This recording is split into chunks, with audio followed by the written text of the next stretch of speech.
upaya Abu Sufyan.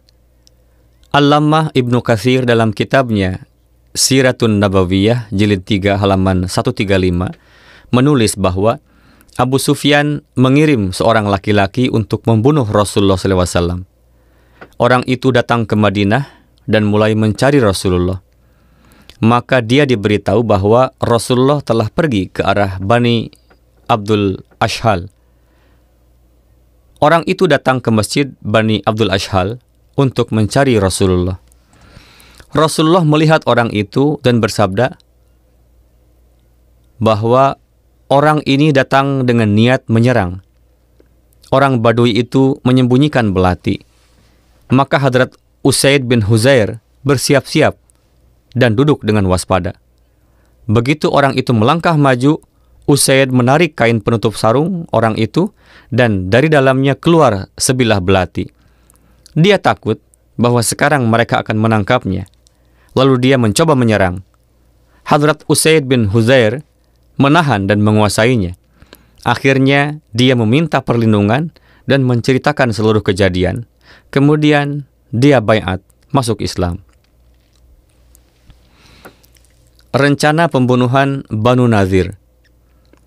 Pada peristiwa Bir Ma'unah, 70 orang sahabat Qari dibunuh secara licik. Di antara mereka hanya Amr bin Umayyah Zamri yang berhasil selamat dan keluar. Di perjalanan, dia membunuh 2 orang dari Banu Kilab karena menganggap mereka sebagai musuh. Padahal kenyataannya mereka adalah mu'ahad, yaitu telah ada perjanjian perdamaian dengan mereka. Ketika berita ini sampai kepada Rasulullah, maka berdasarkan piagam Madinah, Rasulullah berangkat menuju suku Yahudi Banu Nazir agar mereka turut serta membayar diat atau uang tebusan kedua orang tersebut sesuai hukum. Namun orang-orang Yahudi mempunyai rencana lain. Mereka bermusyawarah di antara sesama mereka bahwa mengapa tidak menjatuhkan batu penggiling dari atas benteng kepada Rasulullah SAW untuk membunuh beliau agar masalah ini selesai untuk selamanya. Atas hal ini Amr bin Jahash bin Ka'ab al-Yahudi berkata bahwa aku akan melakukan hal tersebut. Ketika mereka hampir melaksanakan niat tersebut, Allah memberitahukan kepada Rasulullah tentang niat orang-orang Yahudi ini, dan Rasulullah tiba-tiba bangkit dari tempat itu dan berangkat kembali ke Madinah. Beberapa saat kemudian para sahabat juga kembali mencari Rasulullah, maka Rasulullah memberitahukan kepada mereka tentang niat orang-orang Yahudi tersebut.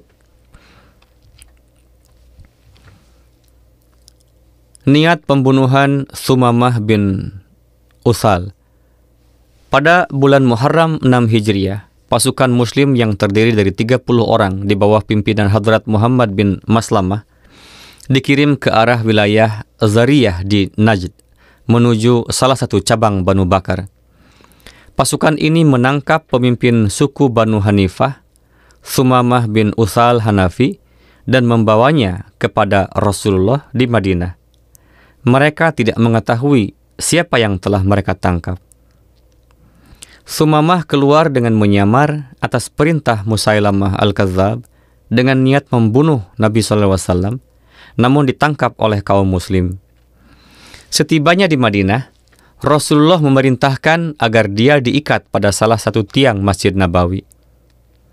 Sedangkan dalam sirat Halabiyah disebutkan bahwa dia datang atas saran Musailamah al-Kadzab dan niatnya adalah untuk membunuh Rasulullah dengan cara apapun.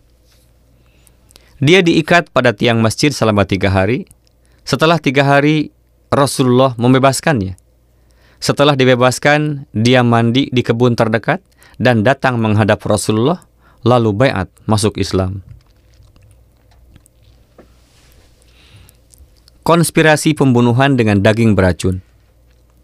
Kedua kitab hadis yaitu Sahih Bukhari riwayat nomor 3169 dan Sahih Muslim riwayat nomor 2190 telah menceritakan peristiwa ini bahwa seorang wanita Yahudi yang merupakan istri Salam bin Mishkam Yahudi mengirimkan seekor kambing panggang kepada Rasulullah SAW dan mencampurkan racun ke dalamnya. Rasulullah mengambil daging bagian lengan dari kambing tersebut dan baru saja mengambil satu suapan ketika Rasulullah menahan tangannya dan bersabda bahwa ini beracun. Sementara itu, salah seorang sahabat beliau yang lain, Hadrat Bishr bin Bara bin Ma'rur, meninggal dunia karena memakan daging yang sama. Rasulullah memanggil wanita tersebut dan menanyakan alasannya. Maka dia berkata bahwa, jika Anda adalah seorang raja, maka orang-orang akan mendapat keselamatan dari Anda. Dan jika Anda adalah seorang nabi, maka perbuatan saya ini tidak akan dapat membahayakan Anda. Dalam beberapa riwayat disebutkan bahwa Rasulullah telah memaafkannya.